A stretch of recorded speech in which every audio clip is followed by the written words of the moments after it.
जब भारत की सरकार, विदेश मंत्रालय और यहां तक कि दुनिया के सबसे बड़े सुपरस्टार शाहरुख खान तक की अपीलें नाकाम हो गई, तब एक बुजुर्ग मुफ्ती ने ऐसा कमाल कर दिखाया कि पूरी दुनिया हैरान रह गई। केरल की रहने वाली नर्स निमिषा प्रिया को यमन की एक अदालत ने हत्या के जुर्म में मौत की सजा सुनाई थी। 16 जुलाई 2025 को उसे फांसी दी जानी थी। भारत में उसकी मां, उसका मासूम बच्चा और करोड़ों लोग यही दुआ कर रहे थे कि किसी तरह उसकी जिंदगी बच जाए। कहा जाता है कि भारत सरकार ने यमन सरकार से कई बार अपील की, विदेश मंत्रालय भी एक्टिव हुआ, यहां तक कि शाहरुख खान ने भी अपने स्तर पर कोशिश की, लेकिन हालात बेहद मुश्किल थे। यमन का कानून, उनका सामाजिक ढांचा और न्याय प्रणाली, सब कुछ इतना जटिल था कि कोई रास्ता नजर नहीं आ रहा था। और तभी सामने आए शेख अबू बकर अहमद, जिन्हें लोग कांथापुरम एपी अबू बकर मुसलियार के नाम से भी जानते हैं। 94 साल के इस बुजुर्ग मुफ्ती, जिनका ताल्लुक केरल के मलप्पुरम जिले से है, उन्हें भारत का ग्रैंड मुफ्ती माना जाता है। वे सिर्फ एक धार्मिक विद्वान नहीं, बल्कि एक समाज सेवी, शिक्षाविद और लाखों लोगों की जिंदगी को छूने वाले इंसान हैं। उन्होंने वो रास्ता चुना जो शरिया कानून के दायरे में था, ब्लड मनी का।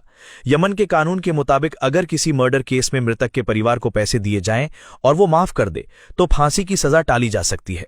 शेख अबू बकर ने न केवल यमन के बड़े धार्मिक विद्वानों और पीड़ित परिवार से संपर्क किया, बल्कि भारत में भी एक विशेष टीम बनाकर पूरे मामले की निगरानी शुरू की। ये काम आसान नहीं था, क्योंकि यमन युद्धग्रस्त देश है। वहां तक पहुंचना और लोगों का भरोसा जीतना अपने आप में बहुत बड़ी चुनौती थी। लेकिन शेख अबू बकर का नाम, उनकी सादगी और दुनिया भर में उनका प्रभाव इतना गहरा है कि बात बन गई। उन्होंने यमन के स्थानीय लोगों से सीधे मुलाकात की, धार्मिक स्तर पर संवाद किया और पीड़ित परिवार को न्याय और इंसानियत दोनों का रास्ता दिखाया।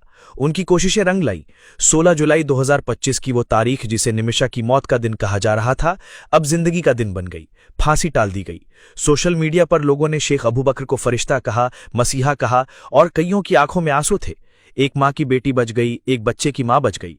शेख अबू बकर भारत में सुन्नी जमियतुल उलमा के अध्यक्ष हैं और उन्होंने मार्कजुस सकाफती सुन्निया नामक एक बड़े इस्लामिक शिक्षण संस्थान की स्थापना की है। उनके संस्थान के तहत स्कूल, अनाथालय, हॉस्पिटल और चैरिटी सेंटर चलते हैं, जिनसे लाखों गरीबों को इलाज, खाना और शिक्षा मिलती है। उनका प्रभाव सिर्फ भारत तक सीमित नहीं है। अरब देशों, अफ्रीका और खाड़ी देशों में भी उन्हें सम्मान की निगाह से देखा जाता है। उनकी सादगी, उनका ज्ञान और हर मजहब के प्रति सम्मान की भावना, यही उनकी सबसे बड़ी ताकत है। आज जब भारत की बेटी मौत के मुंह से लौट आई है, तो उसकी वजह ना कोई नेता है, ना कोई सेलिब्रिटी, बल्कि एक बुजुर्ग मुफ्ती, जिन्होंने अपनी पूरी जिंदगी इंसानियत के लिए वक्फ कर दी। तो सोचिए, ये सिर्फ एक इंसान की जान नहीं बची, ये उम्मीद बची है, इंसानियत जिंदा हुई है। और इसका श्रेय जाता है भारत के उस सच्चे फरिश्ते को, जिसे दुनिया शेख अबू बकर अहमद के नाम से जानती है।